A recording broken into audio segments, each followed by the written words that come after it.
Hello everybody, Larry Young here again with another segment of OLaMan Living Life with Purity. And today I want to tell you about a guy by the name of John Knoll, and N-O-L-L. Now, John grew up in Fort Wayne, Indiana, directly across the street from the Cathedral to the Immaculate Conception. His father was a local apothecary, and John grew up understanding how herbs and other poultices and put in compounds were used as medicine of the day.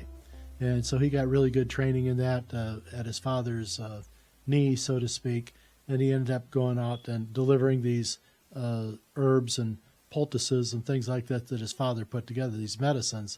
He would deliver them by foot or bicycle around the immediate Fort Wayne area, which wasn't that big at that time.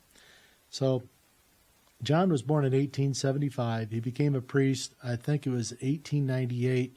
He was ordained by Bishop Rademacher out of Fort Wayne, and he was immediately assigned to a parish in Ligonier, Indiana, just several miles west of where I do my taping here in Rome City, Indiana.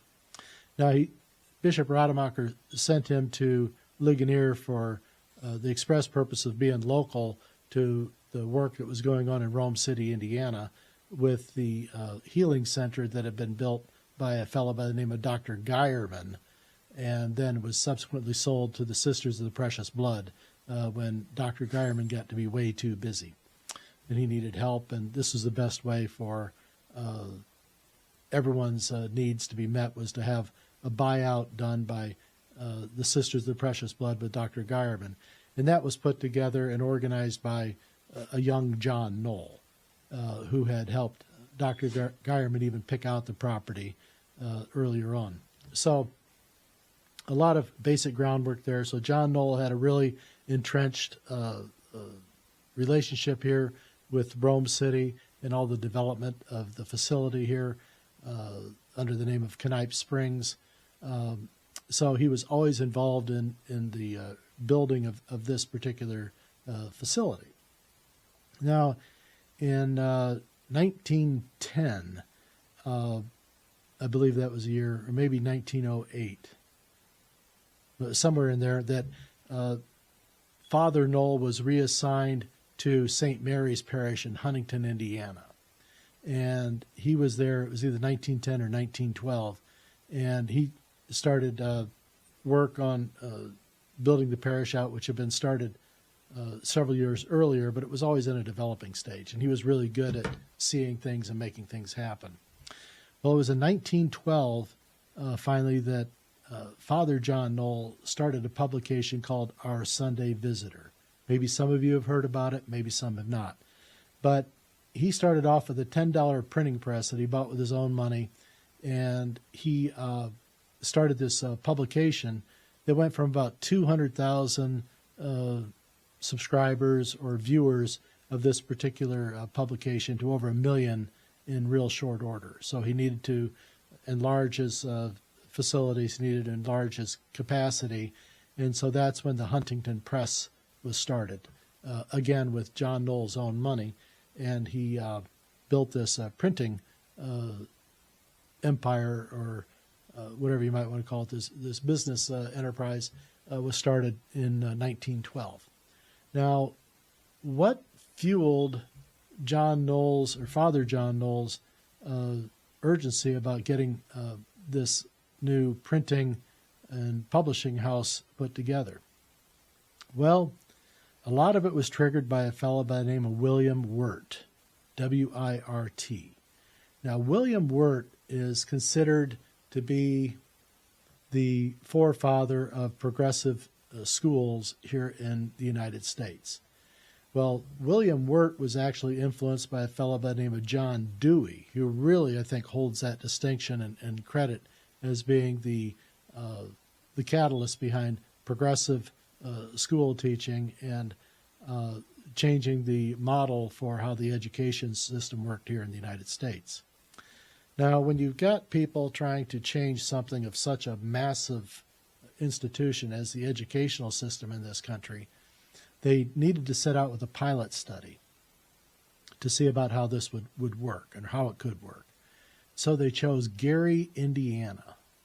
And it was in Gary, Indiana, that William Wirt was the supervisor or head of the schools, and he went to work on commissioning a new way of thinking about public schooling. And one of those things was to eliminate God and the influence of family out of the education system and make these huge, facilities with all the modern trappings, all the best of everything for our students, and things like huge gymnasiums, huge auditoriums where those schools would be designed so that the classrooms would empty into these auditoriums for at least an hour every day, so that these auditoriums would be used for large lectures or whatever it is that the school wanted to promote at that time to the whole population of student body, or at least half of that at a time, because a lot of the thought was we could have a morning session and then an afternoon session with the other kids. And in a lot of schools, that's probably what they did. They wanted huge athletic facilities. They wanted, indoor swimming pools, huge Olympic swimming pools. I still don't understand why a public school needs to have a huge swimming pool, but not when you've got lakes and other available resources nearby. But anyway, this is what they chose. They wanted to build these huge, what we call hat racks, to themselves and show the world just how wonderful they were and how the schooling was going to change, mankind. So they eliminated God in the speaking of God's name from the curriculum. They exempted and eliminated the focus on the family and the proper respect and responsibilities that go with family and their different family members and the different roles that families play. This is all, they wanted to break it down to the individual.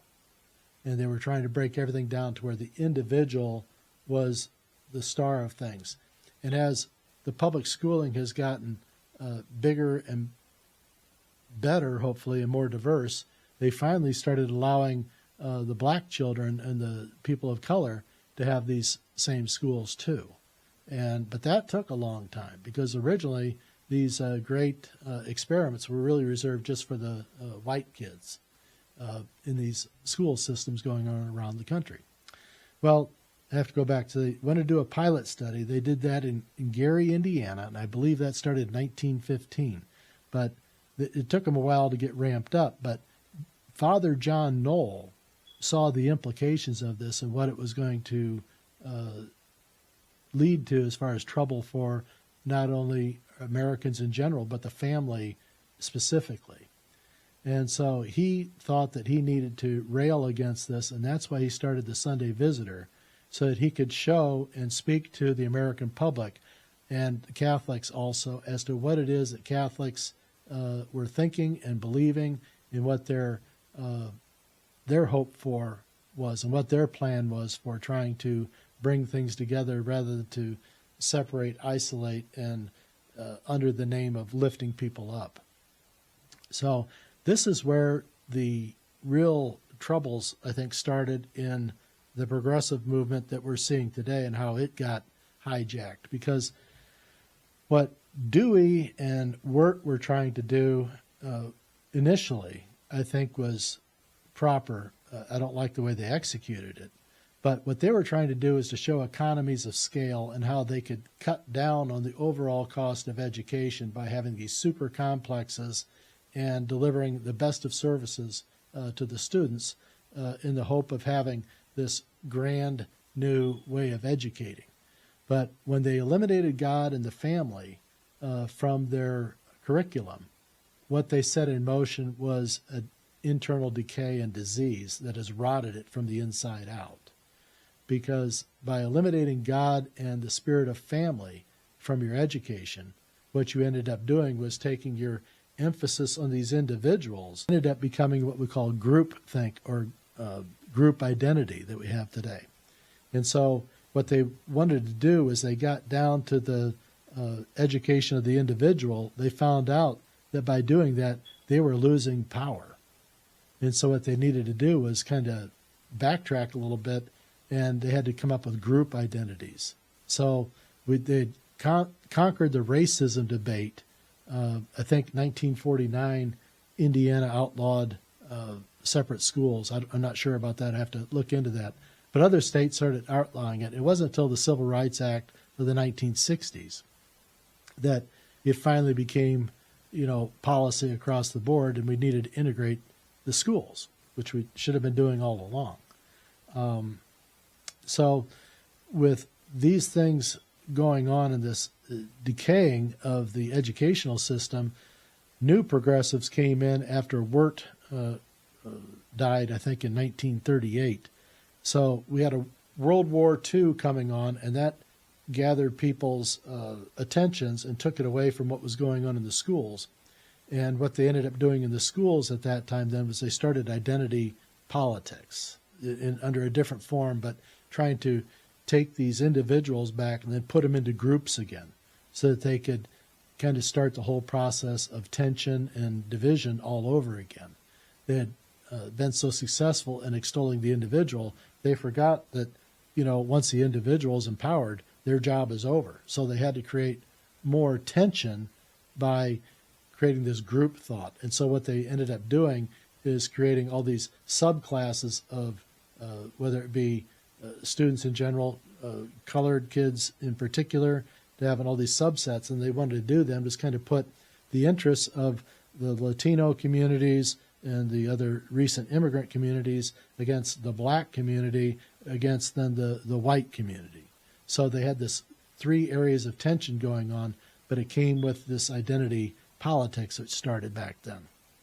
So this continued, and John Knoll kept fighting against this pervasive changing and exclusion of God and family from the curriculum. And he kept going with it, and he ended up lining up with a fellow by the name of Father, or I believe he was, I don't know if he was a Monsignor at that time, but it was Fulton Sheen. And Fulton Sheen and Knoll got together in the early 1930s when Sheen was a patient for tuberculosis at Canipe Springs. And Father John Knoll, now Bishop John Knoll, at that time, he got raised to being a bishop in 1925. And it was with Bishop John Knoll and Sheen getting together, and Knoll realizing that there was this tremendous opportunity here with Fulton Sheen, with this mind and this caliber of thinking that he had, if he could just get him healed from his tuberculosis so he could go back out in the world and not be in confinement at the sanitarium there at Canipe Springs. So Knoll worked with Sheen, developed his talents, and they worked together, and that's what sent Sheen out after that. He became sort of a monster of communication, along with Knoll.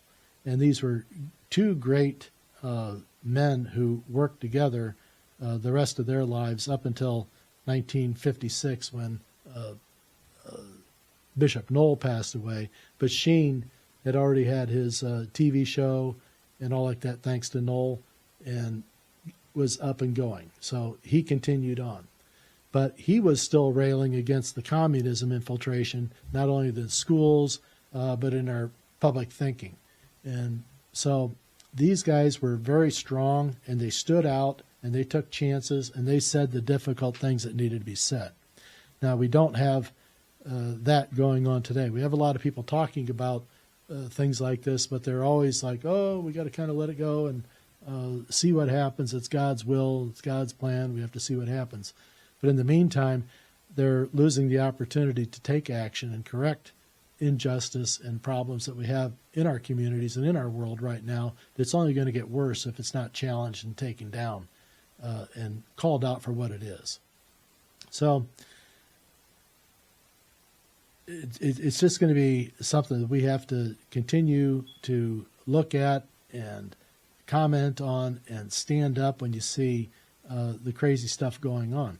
Now, back to John Wirt. Now, John Wirt was looking for economies of scale with the school systems and trying to get the most out of the dollar.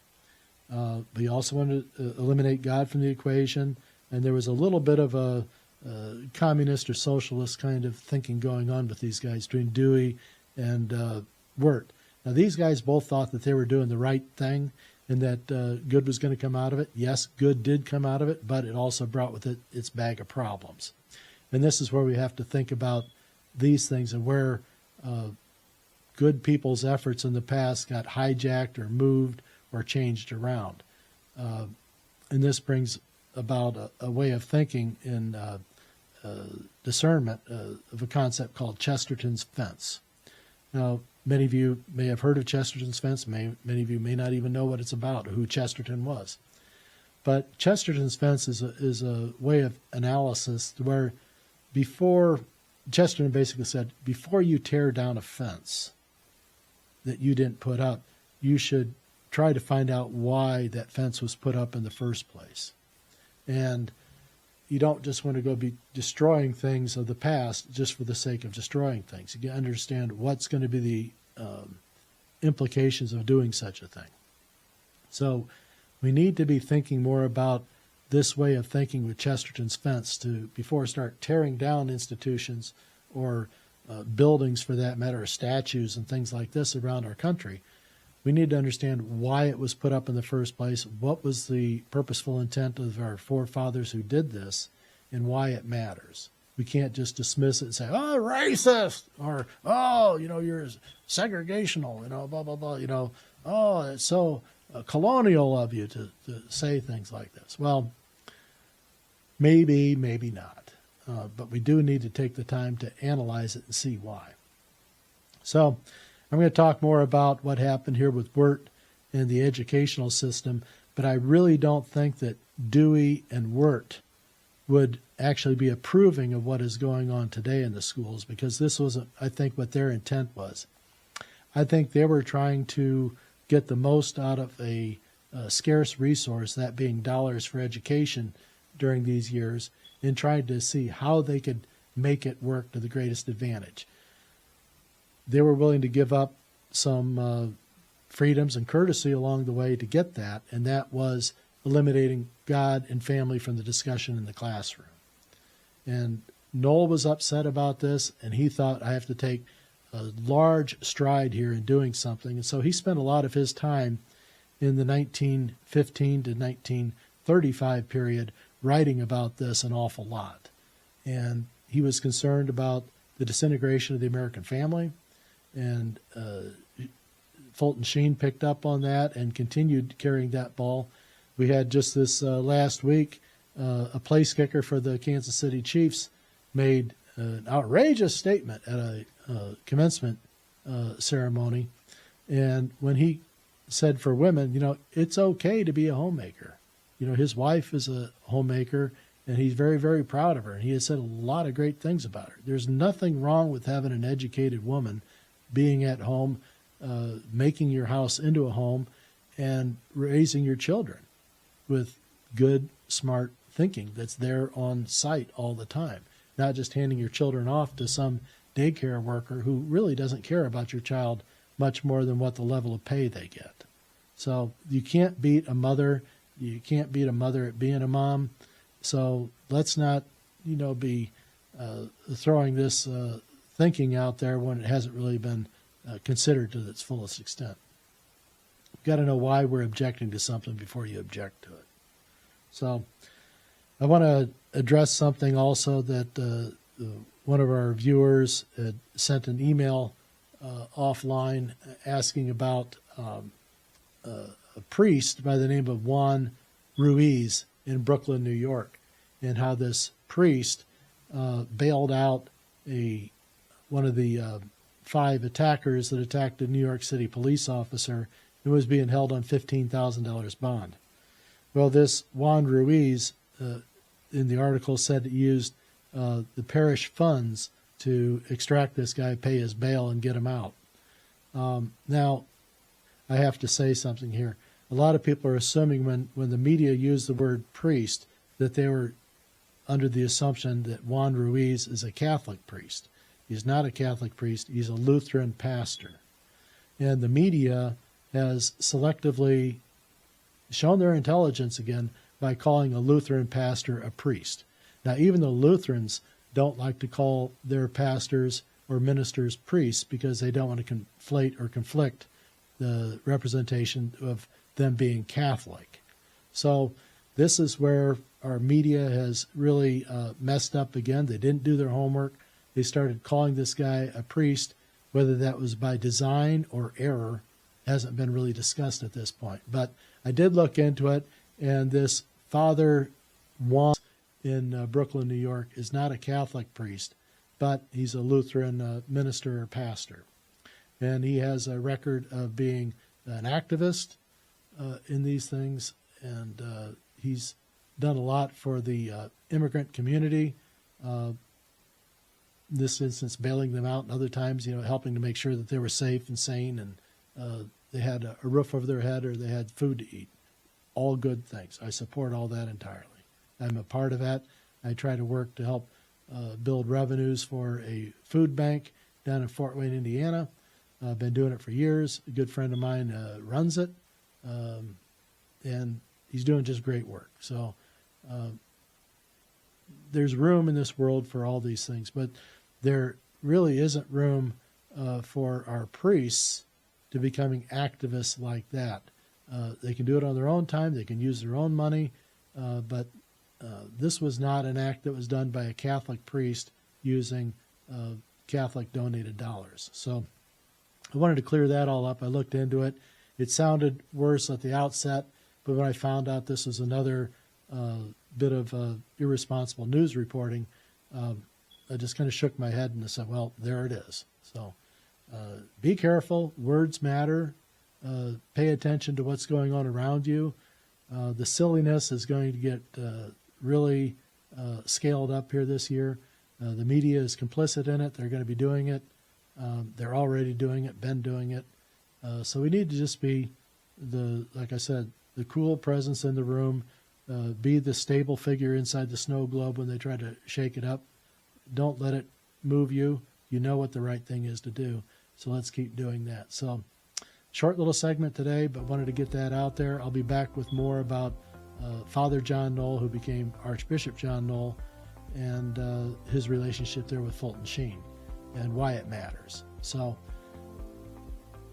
I don't know what else to say at this point right now, but we do need prayers. Hopefully people are staying on their 9-month novena with Cardinal Burke on this for our country. It's very, very important. Make sure that you're staying on track with that if you're participating in it. If you can't do it fully, at least be mindful of it and try to say a short prayer each day for our country. And in that, I'll let you go, and I'm going to tell you, I love you, and I'll be back.